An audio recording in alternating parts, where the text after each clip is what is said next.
Primero de octubre de 1936. El general Franco es elegido jefe del nuevo Estado español por la Junta de Defensa Nacional.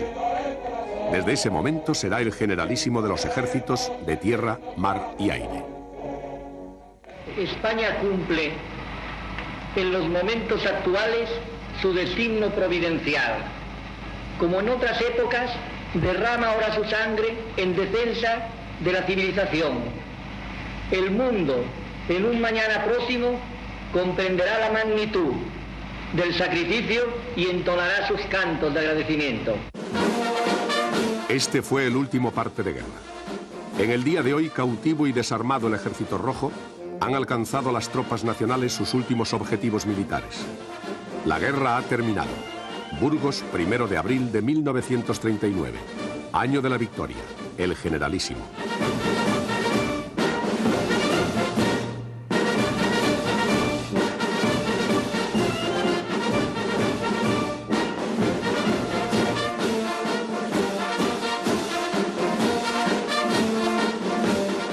...1939. El generalísimo preside el primer desfile de la victoria. Octubre de 1975. Franco recibe el último homenaje en la Plaza de Oriente. Entre estas dos secuencias median 36 años. Los 36 años de la España de Franco.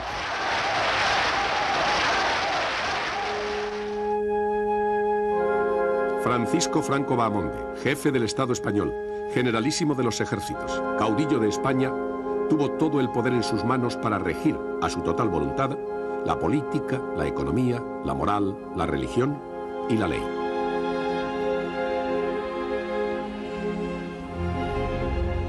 Ese poder lo ejerció con firmeza absoluta, con una dureza sin límites y con un total personalismo.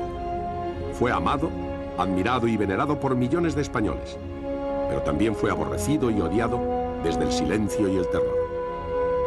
Para unos, dotado de una inteligencia preclara, una habilidad política portentosa y un conocimiento sin límites. Para otros, oportunista, astuto, cínico, ambicioso por ególatra, cruel e insensible. Pero España estuvo con él. El dudoso por manipulado referéndum de 1966 le dio su legitimidad con un 95,06% de votos afirmativos. Si ese referéndum hubiese sido convocado dentro de las más estrictas normas democráticas, el resultado, posiblemente, habría variado muy poco. Franco comienza su mandato apoyado por tres fuertes pilares: la Falange, el Ejército y la Iglesia.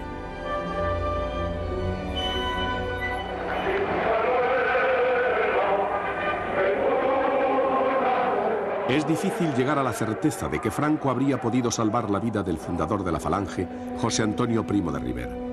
Pero el espíritu de la Falange llamada auténtica fue aplastado, sus líderes procesados y Manuel Hedilla, su jefe, condenado a muerte y después de algunos años en prisión, finalmente fue desterrado.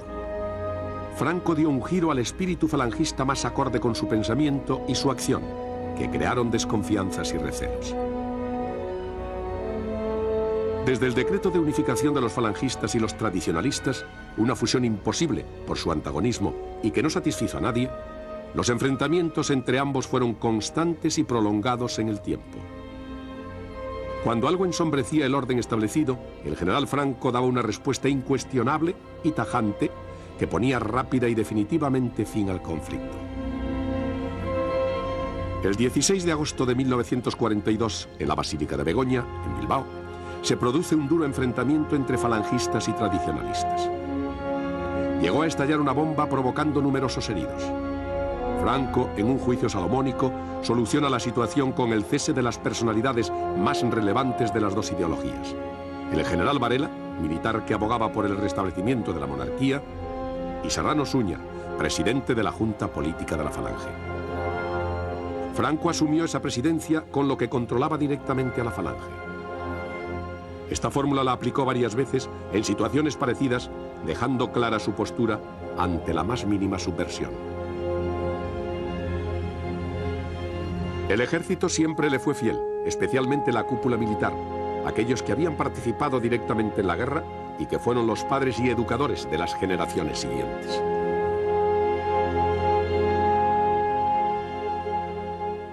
Nuestra guerra, dice Franco, no fue una contienda civil más, sino una verdadera cruzada que ratificó entonces nuestro pontífice reinante. La Iglesia desde el principio estuvo al lado del movimiento. Franco fue profundamente católico, así lo subrayó en su testamento. Españoles, al llegar para mí la hora de rendir la vida ante el Altísimo y comparecer ante su inapelable juicio, pido a Dios que me acoja benigno a su presencia, pues quise vivir y morir como católico. Odiaba profundamente al comunismo, al judaísmo y a la masonería, y los combatió obsesivamente. Todo lo malo que ocurría, toda crítica a su autoritarismo o a cualquier posibilidad de apertura, tenía su origen en estos, sus mayores enemigos. La Iglesia define la guerra como una cruzada católica. Así justificaba su participación directa en esta guerra fratricida. La Iglesia no combatía en el frente. Defendía la fe católica tradicional de España contra el ateísmo materialista bolchevique. Franco era el enviado de Dios hecho caudillo, instrumento de Dios para la salvación de las almas, Mesías de la redención cívica, hijo del Padre Todopoderoso, dádiva espléndida de la voluntad divina, peregrino de los santuarios de España. Así opinaban algunas personalidades sobre el caudillo: Esteban Bilbao, el arzobispo Castro, Fernández Flórez, Jiménez Caballero o Arellano. Parecía como si la primera obligación, no solo de la Iglesia, sino también de los legisladores, fuese la de salvar el alma de todos y cada uno de los españoles. Se impuso un sentido de la moral y una censura asfixiante que llegó a todos.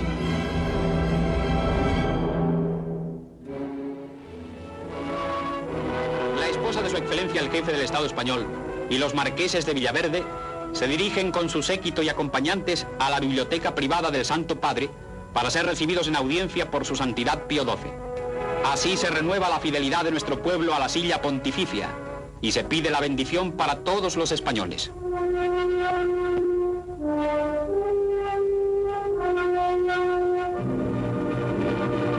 El Santo Padre impartió su bendición.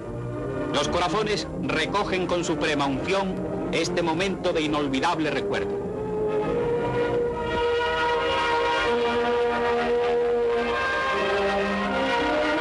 La primera dama española y sus acompañantes abandonan los salones del Palacio Vaticano, donde rinden los honores reservados a las esposas de los jefes de Estado, las fuerzas de la Guardia Suiza, de la Guardia Palatina y de la Guardia Noble de su Santidad.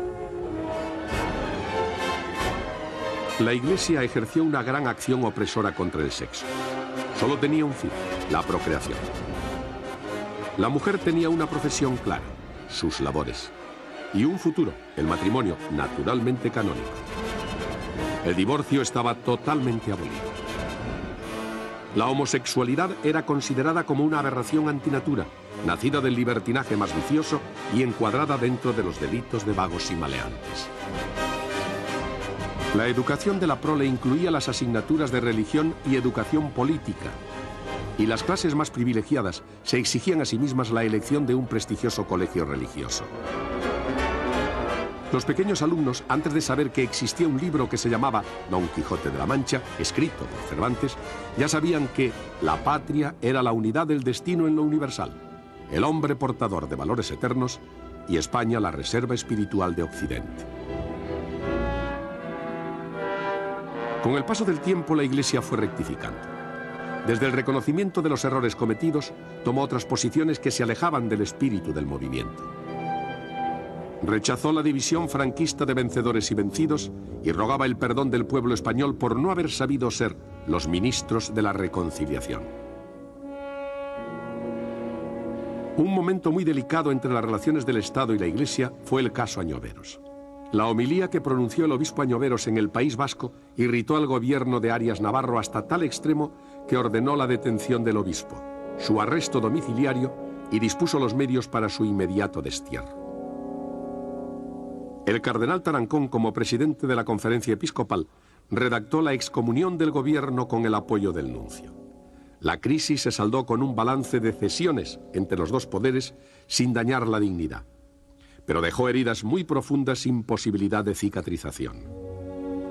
En los últimos años del franquismo, miembros de la Iglesia tomaron parte activa en los conflictos sociales que se prodigaban en el país. Se celebraron asambleas clandestinas en algunos templos y parte del clero caminó codo con los obreros en su lucha. Incluso, la primera organización ETA tuvo el apoyo y la protección de sacerdotes vascos. Esa postura de esta Iglesia fue recibida como una traición y para Franco la lealtad a su persona y a su obra era la primera exigencia.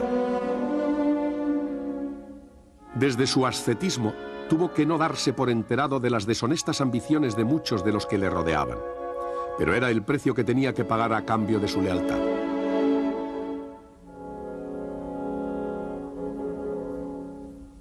El almirante Carrero Blanco fue su colaborador más fiel. Fue hasta su amigo, siempre desde un trato protocolario y frío. Probablemente, fuera de su reducido y más íntimo entorno familiar, la única persona en la que confió plenamente. Carrero Blanco, como él católico ferviente, le sirvió con absoluta entrega sin el menor desviacionismo.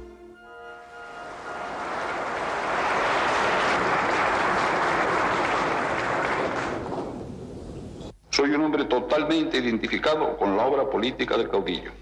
Mi lealtad a su persona y a su obra es total, clara y limpia, sin sombra de ningún íntimo condicionamiento ni mácula de reserva mental alguna.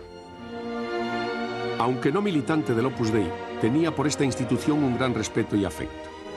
De ella salieron los hombres, los tecnócratas que compondrían en mayoría sus gobiernos.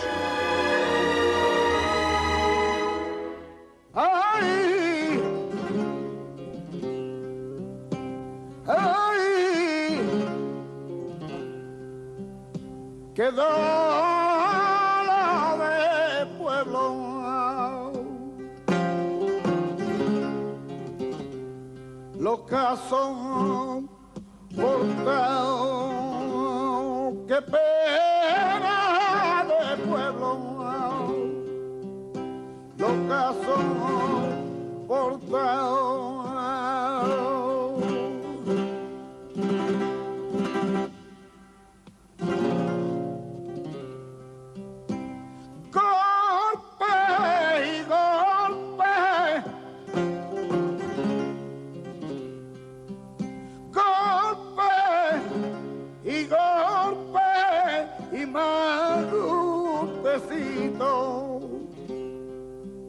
En el mismo lado quedó, qué pena de pueblo, los casos cortados.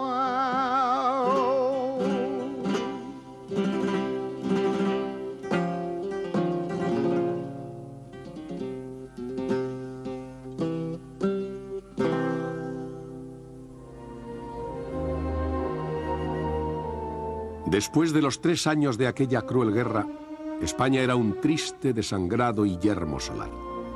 Rara era la familia por la que no se había paseado la muerte. Muchísimos españoles sintieron la angustia de la prisión y el destierro. El hambre, la enfermedad y la vengativa revancha se cobraron a diario nuevas vidas.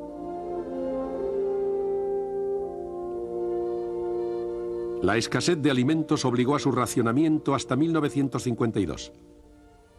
Esta situación dio origen a la aparición del mercado negro, con el que los desaprensivos privilegiados consiguieron grandes beneficios, origen de nuevas fortunas.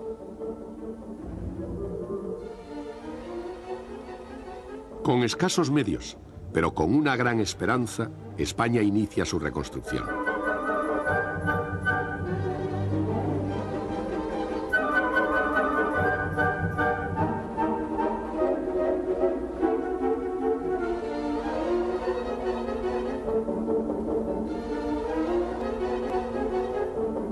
Pero el comienzo de otra guerra, la mundial, dificultó aún más la situación de aquella desesperada posguerra.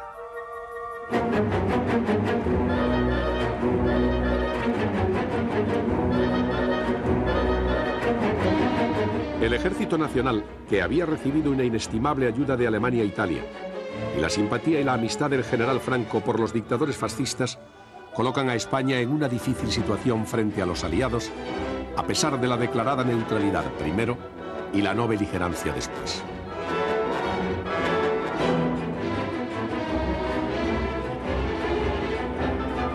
El aplastante avance de las tropas alemanas daba como segura la victoria final. Pero la guerra dio un giro que arrastró al eje a la derrota. Prácticamente el mundo entero rechaza al régimen de Franco, llevando a España a un casi total aislamiento. El jefe del Estado español recibe el homenaje emocionado y caluroso de la pobreza de Estado, mientras la multitud aplaude calurosamente.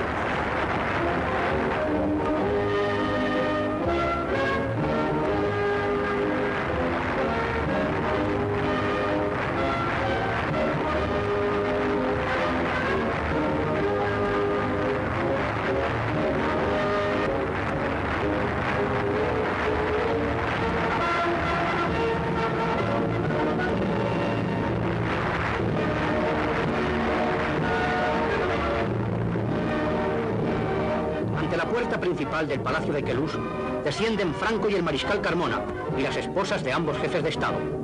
Seguidamente, esposas de los funcionarios diplomáticos. El caudillo dirigió un mensaje de gratitud y salutación al pueblo portugués.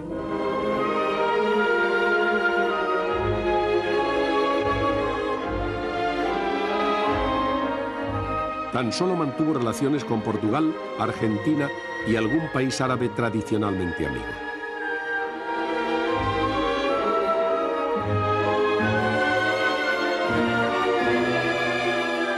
El pueblo español cerró filas en torno a su caudillo y le tributó un homenaje gigantesco de adhesión en la Plaza de Oriente de Madrid, frente al Palacio Real.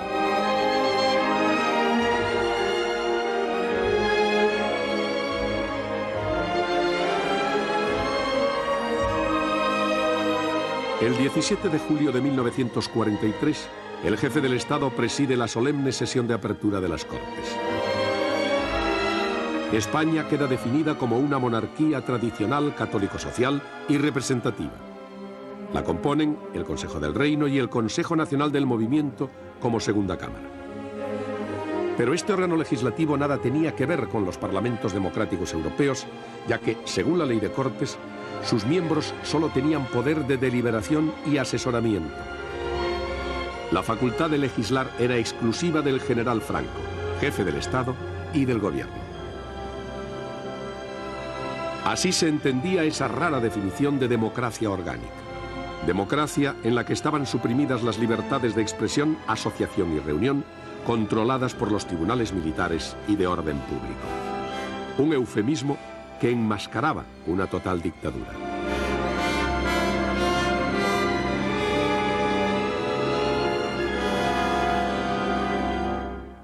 A la paz mundial le siguió la Guerra Fría, que dividió al mundo en dos grandes bloques: el comunista y el capitalista, Oriente y Occidente. El bloqueo político y económico contra España llegó a su fin ante la necesidad de su incorporación en defensa del bloque capitalista. Así se reanudaron las relaciones diplomáticas y comerciales con el régimen de Franco. Las reticencias internacionales por la colaboración de España con las naciones fascistas y su participación en la guerra con los envíos de la División Azul se calmaron con la excusa de que aquellas acciones bélicas atentaban únicamente contra la expansión del comunismo. Era una guerra, dentro de la Gran Guerra, de España contra su peor enemigo.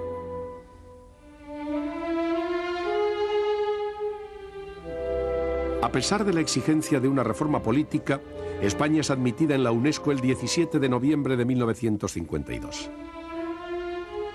En agosto de 1953 se firma el Concordato con el Vaticano y en ese mismo año el Pacto con Estados Unidos. En diciembre de 1955 es admitida en las Naciones Unidas. Se reanudan las relaciones diplomáticas que consolidan el régimen de Franco.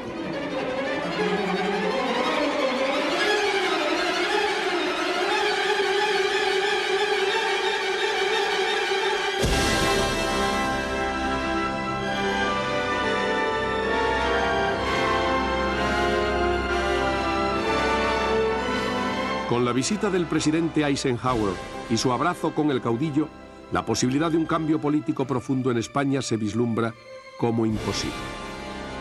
El régimen está sustentado por dos grandes potencias, los Estados Unidos y el Vaticano.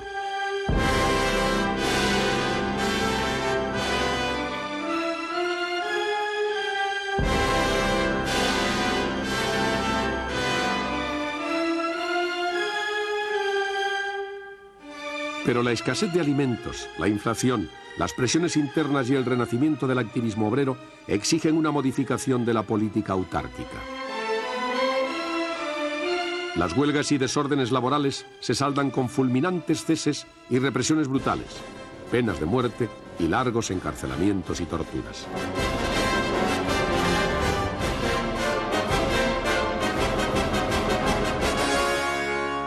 Consciente de mi responsabilidad ante Dios y ante la historia, y valorando con toda objetividad las condiciones que concurren en la persona del príncipe don Juan Carlos de Borbón y Borbón, que perteneciendo a la dinastía que reinó en España durante varios siglos, ha dado claras muestras de lealtad a los principios e instituciones del régimen, se halla estrechamente vinculado a los ejércitos de tierra, mar y aire, en los cuales forjó su carácter, y al correr de los últimos 20 años ha sido perfectamente preparada para la alta misión a que podía ser llamado, y por otra parte, al reunir las condiciones que determina el artículo 11 de la Ley de Sucesión en la jefatura del Estado, he decidido proponerle a la patria como mi sucesor.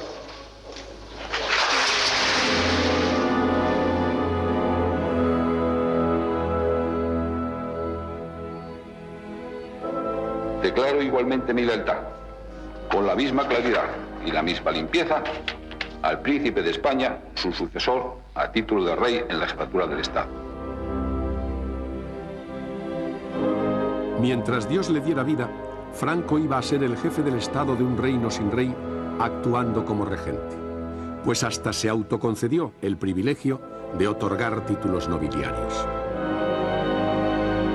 Don Juan de Borbón, en el que había abdicado don Alfonso XIII, y el generalísimo Franco eran dos personalidades absolutamente incompatibles.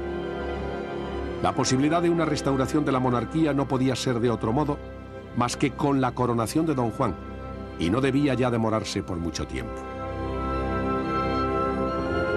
Esta monarquía, por el espíritu de don Juan, sería democrática y llevaría consigo la retirada del caudillo. Y esto no cabía ni en su cabeza ni en su voluntad. Dejó bien claro el deseo de instaurar una monarquía, y esta instauración bien podría ser en la figura del primogénito de don Juan Carlos de Borbón y Borbón, para lo cual debería ser formado en España y a la sombra del generalísimo.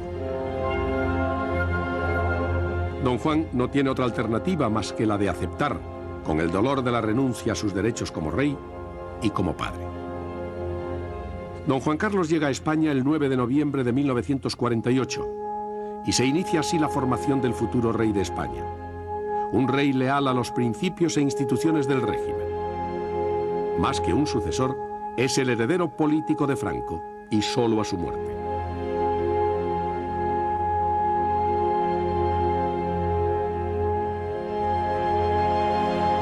Así el caudillo lo dejaba todo atado y bien atado. En el Palacio de la Zarzuela de Madrid se celebra el bautizo del primer hijo varón de los príncipes don Juan Carlos y doña Sofía, al que asiste la reina Federica de Grecia. Están presentes el generalísimo Franco y su esposa. Actúan como padrinos su bisabuela, doña Victoria Eugenia, desplazada a Madrid para esta ceremonia, y su abuelo paterno, el conde de Barcelona. Oficia la ceremonia el arzobispo de Madrid Alcalá, doctor Morcillo. Se va a imponer al neófito los nombres de Felipe, Juan, Pablo, Alfonso, de todos los santos. La pila donde va a ser bautizado, llamada de Santo Domingo de Guzmán, es una reliquia histórica del siglo XII.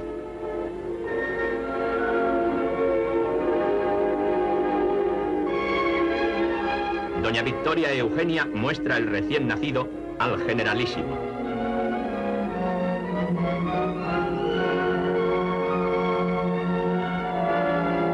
Después lo hace la princesa Sofía a los restantes invitados.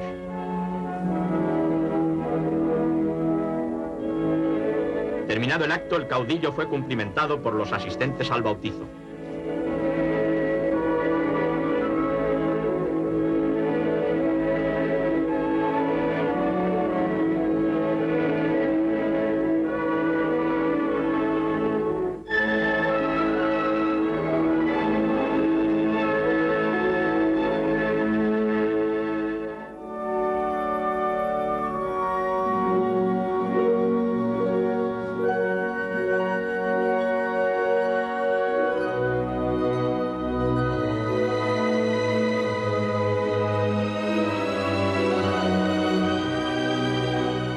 Españoles, una vez más hago llegar mi voz a vuestros hogares para hablaros de política, lo que no puede extrañaros, ya que de la política como arte de bien común depende el bienestar moral y material de vuestra familia. Y esta política limpiamente ejercida ha tenido ahora en el mensaje del jefe del Estado un alto contenido social. Durante el pasado año, Franco recorrió muchas regiones de España y en todas partes, entre los mineros de León y los labradores valencianos, en los campos de Palencia, en las concentraciones urbanas de las nuevas barriadas de Madrid o en las comarcas que afligió el dolor en Cataluña, el pueblo español recibió siempre a su jefe con entusiasmo tan evidente que no requiere comentario alguno. De estos contactos con su pueblo son fruto las palabras de hoy. Conviene, sin embargo, estar en guardia contra quienes ven siempre las razones económicas y no encuentran nunca momento oportuno para aplicar las medidas sociales. Así es que ni política social sin fundamento económico, ni desarrollo económico de espaldas a las existencias de la justicia social. El pueblo español se enfrenta hoy con una decisiva coyuntura de su existencia, y aunque lo más duro y difícil del camino ha sido ya superado, vivimos, sin embargo, una ocasión prometedora y comprometida. Alcanzar esta coyuntura excepcional de acceso a niveles altos de bienestar y a una paz permanente y compartida y pertenecer a una comunidad realmente independiente y soberana nos ha costado mucho. Es preciso que estas bravas gentes nuestras sepan que no las olvidamos, que conocemos el valor de su sacrificio y que estamos dispuestos a continuar nuestro esfuerzo para cambiar las estructuras y mejorar las condiciones de vida de todo el pueblo español. Una vez más, despedimos un año de la vida española y nos situamos ante otro nuevo periodo, del cual esperamos, con la ayuda de Dios, beneficios y venturas para nuestra patria. ¡Arriba España!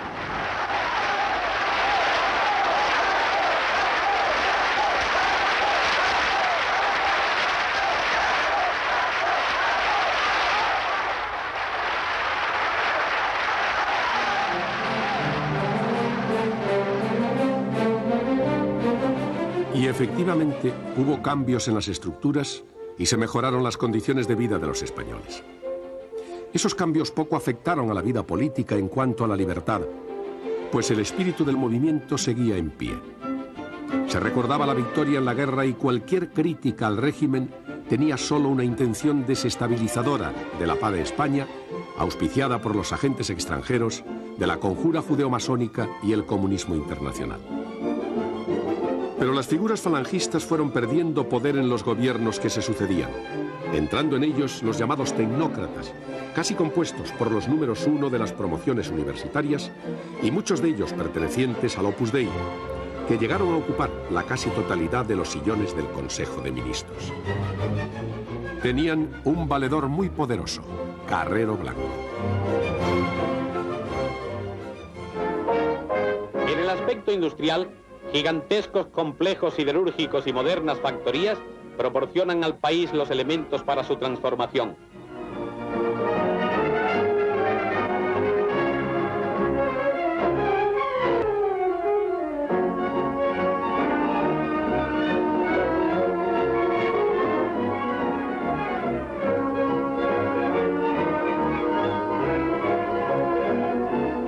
Dotar a la nación de las fuentes de energía necesarias para su desenvolvimiento industrial en auge ha sido siempre una de sus principales preocupaciones.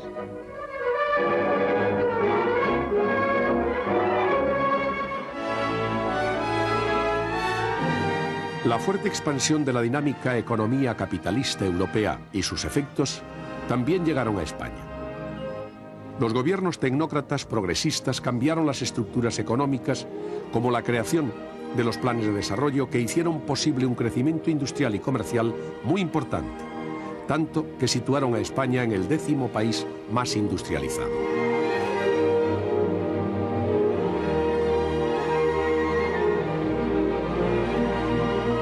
Esta nueva situación y la pobre política agraria produjo la migración a la ciudad, especialmente Barcelona y Madrid.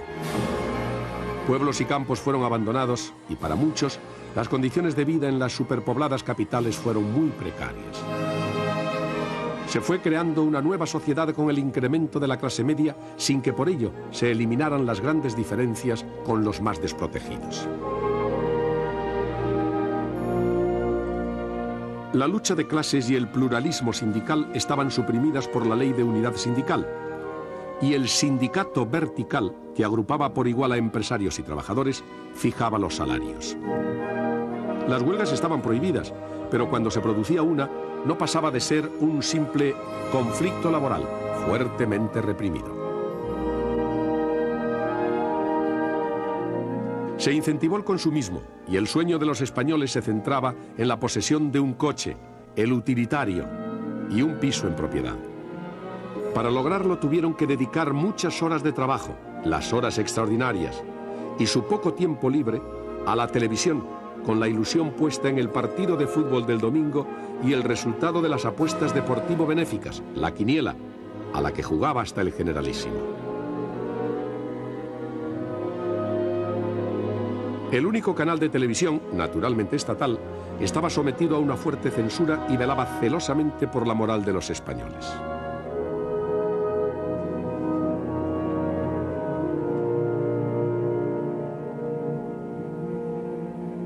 En la década de los 60, el turismo y la emigración son los motores de la economía que más ayudaron a compensar el déficit comercial y a evitar el paro. España ofrecía a Europa, al mundo, sol y precios. Se mejoraron y crearon unas estructuras y servicios que hicieron de la industria turística el mayor cauce de beneficios económicos para el país. Y con ellos, también un reflejo de libertades que abrieron los ojos a muchos españoles. Se empezó a ver que España era diferente. Este concepto creativo de las campañas que lanzó al mundo el Ministerio de Información y Turismo de Fraga tenía muchas interpretaciones y no todas positivas. También era diferente la España que mostraban a Europa los millones de trabajadores que ocupaban los puestos de trabajo que ella no quería.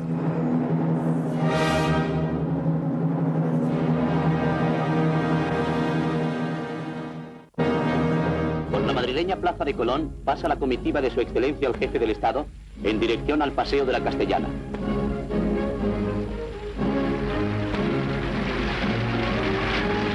El Generalísimo se dirige entre aplausos y vítores a la tribuna levantada para presidir la gran parada militar. España celebra los 25 años de paz, los 25 años de la paz de Franco. En todos los medios informativos se enfatizan los logros de prosperidad alcanzados gracias a la entrega, el sacrificio y el amor del Generalísimo a España. Ha habido un enorme esfuerzo de los españoles en la convivencia pacífica y en la ejemplar laboriosidad. Pero esto no hubiera sido posible sin la mano segura y firme de su caudillo. Siempre están presentes la guerra y la victoria como base de partida para lograr esa paz y bienestar nunca alcanzados en nuestra historia. Una historia en la que Franco es su glorioso protagonista.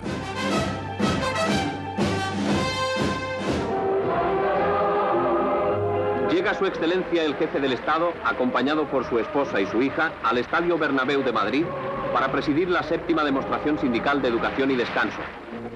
El gran espectáculo artístico-deportivo comienza con la interpretación de una folía en honor del Generalísimo, que partió un día de Canarias para establecer las bases de 25 años de paz y hoy recibe la ofrenda del trabajo. Con sacrificio y tesón logra el caudillo la hazaña.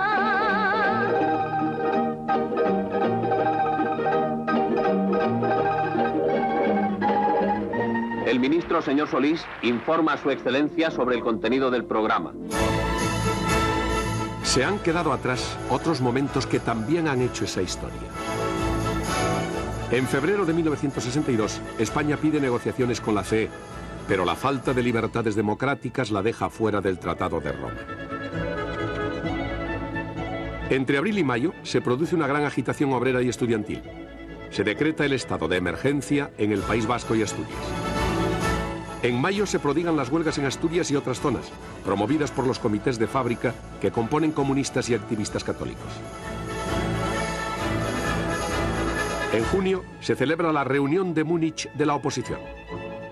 Presiona para que España no sea admitida en la Comunidad Europea Democrática.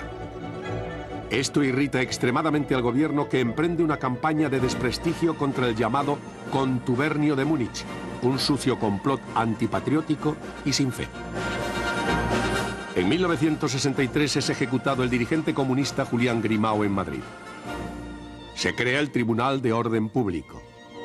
En ese mismo año de 1964, la huelga de los mineros de Asturias es reprimida brutalmente. Se producen detenciones y escarmientos tan denigrantes como el corte de pelo a las mujeres de los mineros.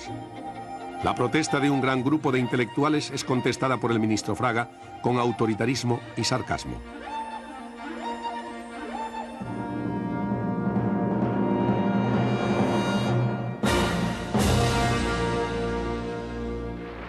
El Festival de Música y Deporte, dedicado a los 25 años de la paz española, en el que han intervenido 10.000 trabajadores, termina a banderas desplegadas con una grandiosa tabla de gimnasia masculina.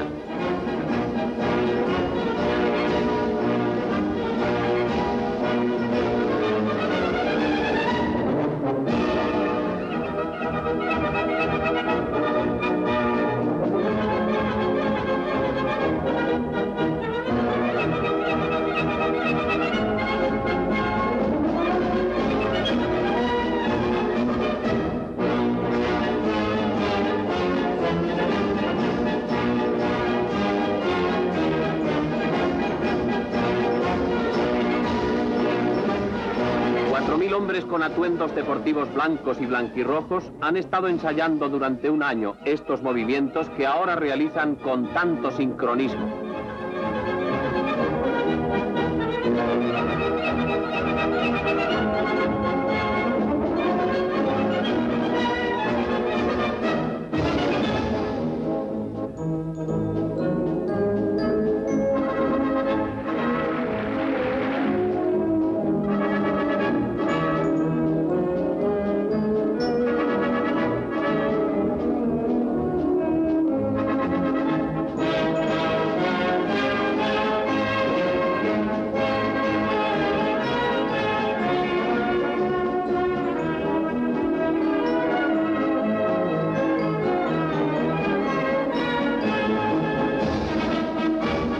Asombra ver cómo año tras año los sindicatos españoles, son palabras del jefe nacional de Educación y Descanso en su ofrenda ante el Generalísimo, muestran la realidad de estos millares de trabajadores que dan una nota vibrante de su alegría limpia y fecunda y llenan su trabajo de eficacia y dignidad.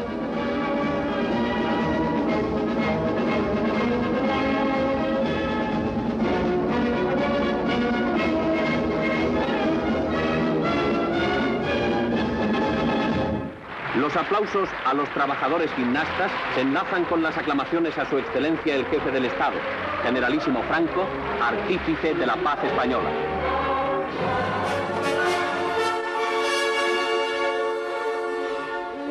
En los años siguientes, España vive un creciente progreso industrial y económico, sin vislumbrarse una apertura a las libertades democráticas.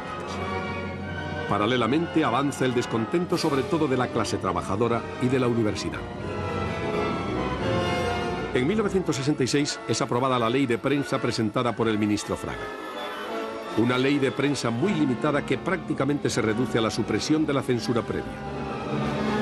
Cambió algo el clima cultural, pero produjo situaciones tan graves como el severo expediente a la revista Triunfo y el cierre del diario Madrid. En este mismo año se crea Comisiones Obreras.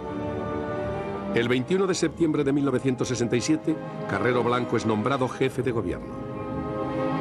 Del 24 de enero al 25 de marzo de 1969 se declara el estado de emergencia en todo el país y el 29 de octubre entra el 9º gobierno ocupado en su mayoría por miembros del Opus Dei. En 1970, del 3 al 28 de diciembre, se celebra en Burgos el juicio contra militantes de la organización ETA. Son impuestas 9 penas de muerte que serán conmutadas. En este año se declara una huelga minera en Asturias y un nuevo estado de excepción. En 1971, en septiembre, se celebra la Asamblea de Cataluña y el 10 de marzo del 72 se declara la huelga de El Ferrol. El 8 de junio de 1973, el almirante Carrero Blanco es nombrado presidente del Consejo de Ministros. Se esperaba con mucha preocupación el proceso 1001, el juicio a importantes personalidades del sindicalismo clandestino.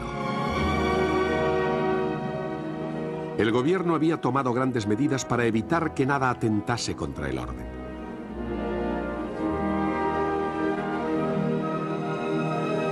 En el extranjero se seguía con mucha atención ese proceso y la oposición esperaba que se impondrían penas muy duras de largos encarcelamientos.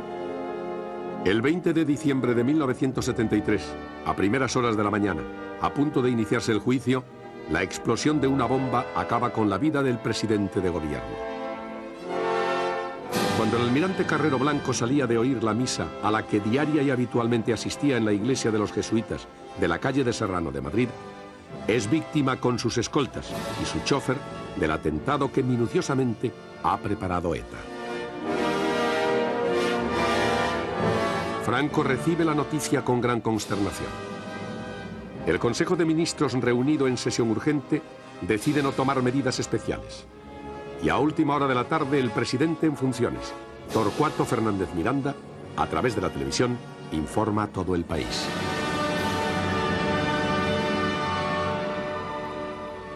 Desde el dolor de España, que ha perdido a uno de los hombres que con más lealtad y fidelidad la ha servido, quiero dirigirme a la nación.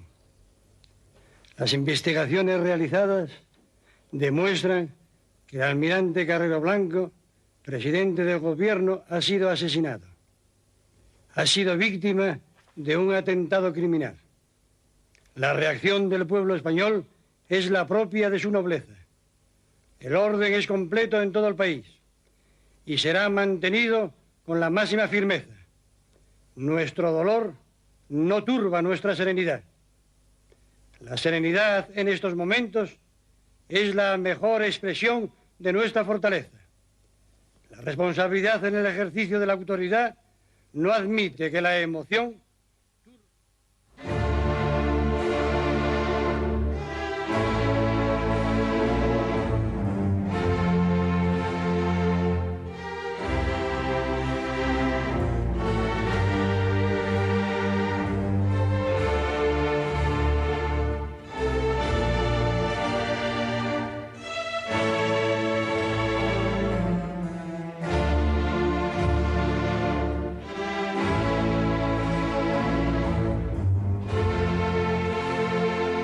El solemne entierro del almirante está rodeado de una fuerte tensión.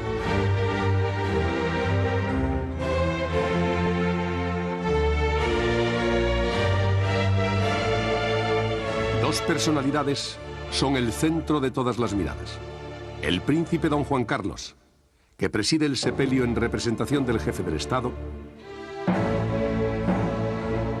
y el cardenal Tarancón, la elegante y sobrecogedora soledad del príncipe y la pasión del cardenal, torturado por la brutal agresión vociferante de los extremistas de siempre.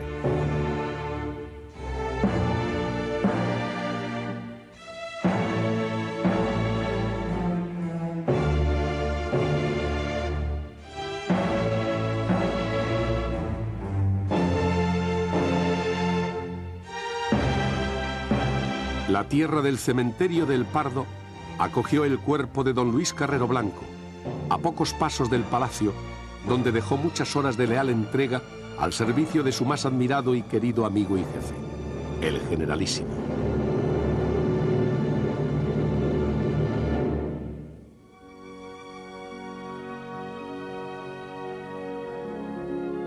Para muchos, Carlos Arias Navarro, como ministro de la Gobernación, por el atentado contra su presidente, debería haber dimitido de su cargo. Sorprendentemente, el jefe del Estado, el 28 de diciembre, le elige como el nuevo presidente del Consejo de Ministros. Entre la desilusión y el asombro, es recibido este nombramiento del que no es ajena doña Carmen Polo. Su influencia fue decisiva.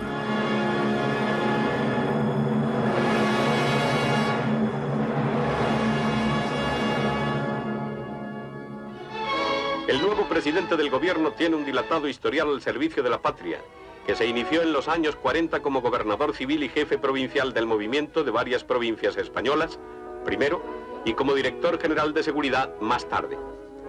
En 1965 fue nombrado alcalde de Madrid, cargo en el que realizó una eficaz labor de modernización de una ciudad que crecía vertiginosamente y planteaba serios problemas de circulación y urbanismo, problemas de los que el señor Arias Navarro siempre mantuvo informada a la opinión pública. Buena prueba de ese crecimiento es que durante su mandato, Madrid alcanzó los 3 millones de habitantes. Aquí le vemos apadrinando a la niña que hizo trimillonaria a la capital de España. Una de sus muchas realizaciones fue la inauguración del teleférico que une el Paseo de Rosales con la Casa de Campo, el Parque de Atracciones y el nuevo Zoo. También realizaciones suyas. Viajando sobre el Manzanares pudo contemplar este panorama, hasta entonces inédito, de un Madrid que él contribuyó poderosamente a transformar, dotándolo cada año de un nuevo parque. Finalmente, el 11 de junio de 1973, fue nombrado ministro de la Gobernación, cargo desde el que ha sido elevado al de presidente del gobierno tras la muerte del almirante don Luis Carrero Blanco. La presidencia de Arias no se va a prolongar mucho en el tiempo, pero va a sufrir muchos y muy graves acontecimientos y reveses. La presión de los sindicatos clandestinos han debilitado el control del sindicato vertical. La enorme fuerza y cohesión de la oposición en el exilio, sobre todo del Partido Comunista, creador de la Junta Democrática. Los nacionalismos catalán y vasco ejercen una fuerte oposición. Los golpes terroristas y las huelgas que obligan a declarar estados de excepción. Las luchas internas entre los dirigentes más conservadores y los progresistas. El estudio y redacción de un estatuto del derecho de asociación para promover la ordenada concurrencia de criterios conforme a los principios y normas de nuestras leyes fundamentales, sin que proceda aquí tampoco el señalamiento de un plazo.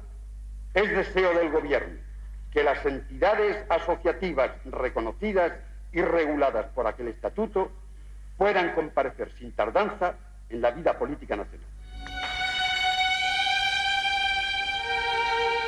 El 12 de febrero de 1974, Arias Navarro anuncia el Estatuto de Asociación que permitiría la creación de grupos políticos participativos en la vida política española. El llamado espíritu del 12 de febrero es rechazado por los ultraconservadores del régimen del movimiento. Los inmovilistas, como se les llamó, no están dispuestos a ceder ni un palmo de terreno. Si fuéramos inmovilistas, no estaríamos aquí, porque creo yo que tenemos ganado el derecho al descanso. Estamos aquí por nuestra propia inquietud, porque nos aguijonea la injusticia y nos impulsa el deber de cerrar el paso a quienes quieran arrebatarnos la victoria.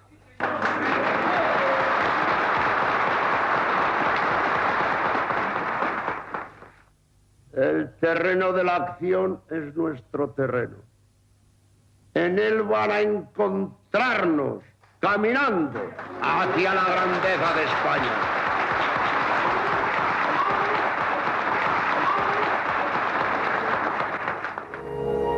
El atentado terrorista de ETA en la cafetería Rolando de Madrid, a pocos metros de la Dirección General de Seguridad y que atentaba directamente contra la policía, ocasiona 13 muertos y numerosos heridos. Pero este espíritu ni puede ni quiere ser nada distinto del espíritu permanente e indeclinable del régimen de Franco desde su hora fundacional.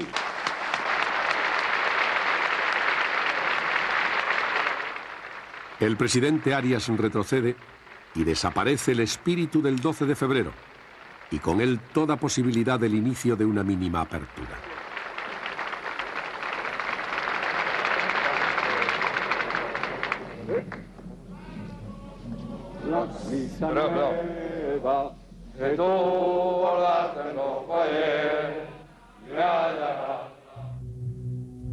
Franco enferma. Es hospitalizado durante casi un mes. Asume la jefatura del Estado en funciones el príncipe don Juan Carlos. Una vez repuesto a mediados de agosto, viaja a La Coruña para pasar sus vacaciones. En el Pazo de Meirás se celebra un consejo de ministros que preside el príncipe, pero horas después reasume la jefatura del Estado.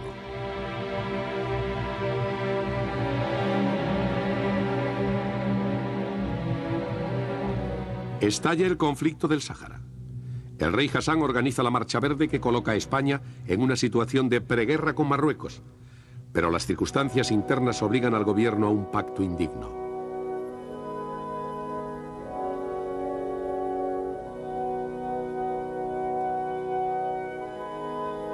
Once terroristas son juzgados y condenados a muerte.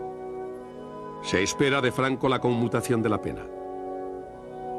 Se produce solo para 6. El generalísimo firma las 5 sentencias restantes con el silencio del gobierno. Llueven las peticiones de clemencia de todo el mundo. Hasta el Papa la pide, pero tampoco es escuchado y los condenados son pasados por las armas. 16 países llaman a consulta a sus embajadores que abandonan las sedes diplomáticas. Se pide la exclusión de España de la ONU y se producen numerosos atentados contra embajadas y oficinas españolas en Europa. Pero Franco está como ausente, como al margen de estos acontecimientos. Posiblemente convencido de estar en posesión de la verdad y de la justicia. El pueblo, su pueblo, le ratifica este convencimiento con otra gigantesca manifestación de apoyo en el mismo escenario de la Plaza de Oriente. Parece como si se repitiera la historia, pero con la diferencia de las huellas que ha dejado marcadas el paso del tiempo. El anciano general, agotado, gravemente enfermo, preside por última vez el Consejo de Ministros, atentamente vigilado por un equipo médico oculto.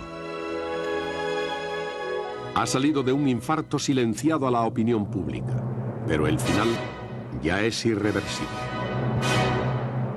Después de una larga y cruel agonía, muere en la madrugada del 20 de noviembre de 1975.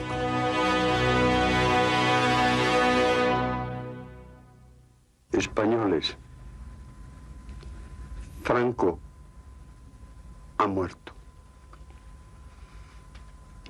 El hombre de excepción que ante Dios y ante la historia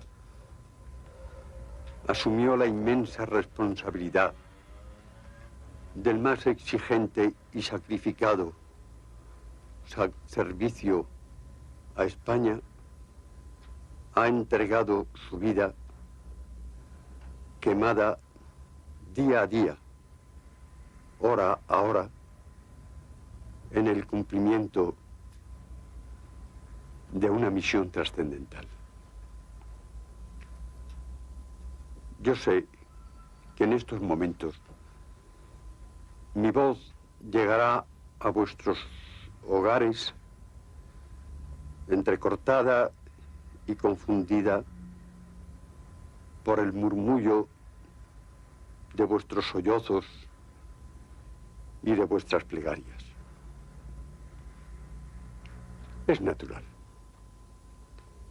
Es el llanto de España que siente como nunca la angustia infinita de su orfandad. Es la hora del dolor y de la tristeza, pero no es la hora del abatimiento ni de la desesperanza. Es cierto que Franco,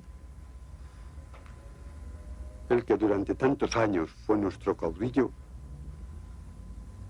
ya no está entre nosotros. Pero nos deja su obra. Nos queda su ejemplo. Nos lega un mandato histórico de inexcusable cumplimiento.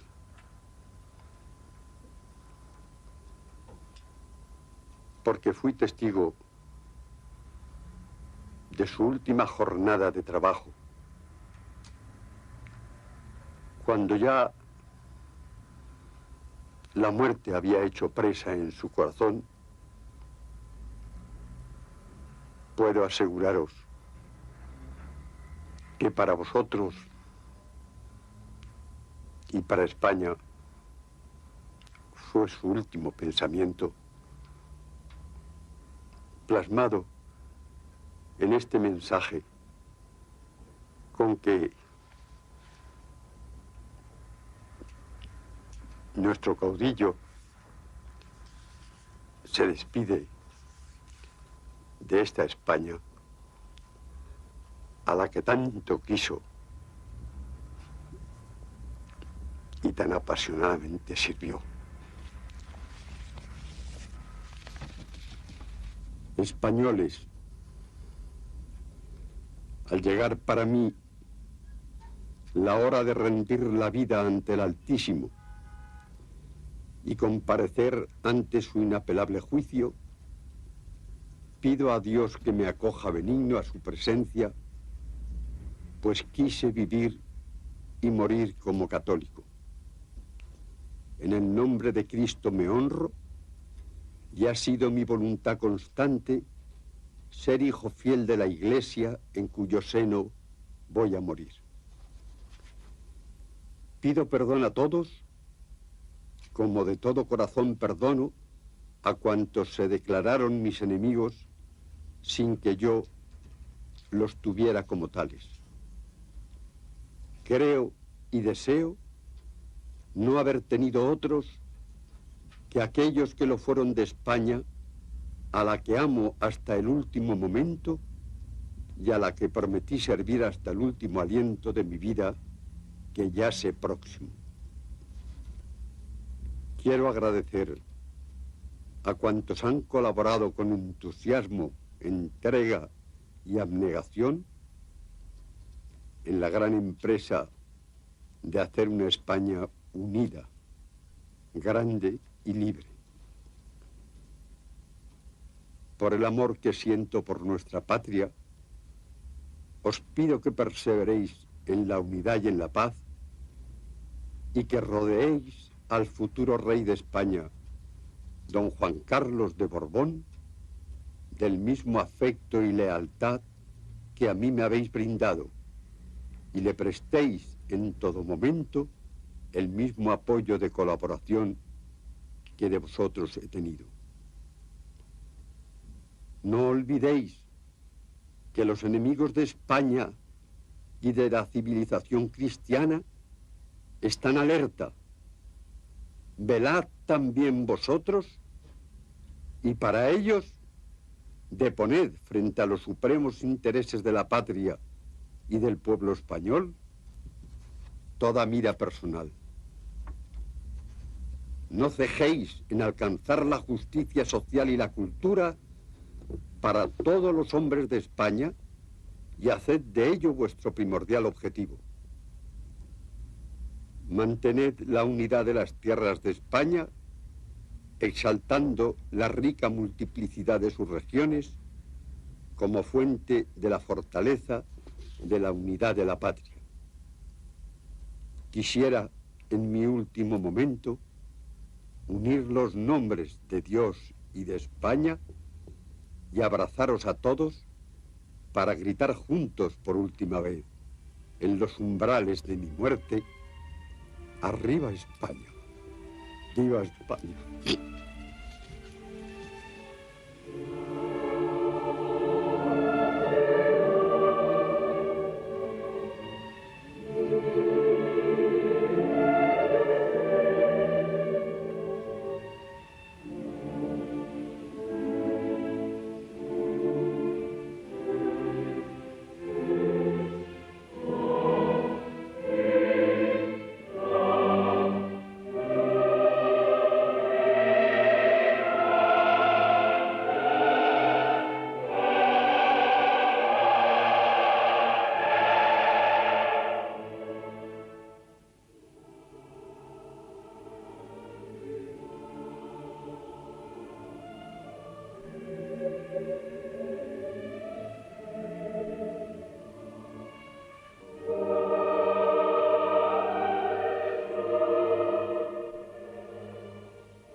Cara al sol, el himno de la Falange resonó en la Sierra de Madrid, en Cuelgamuros, en el Valle de los Caídos, como un eco que se alejaba al pasado.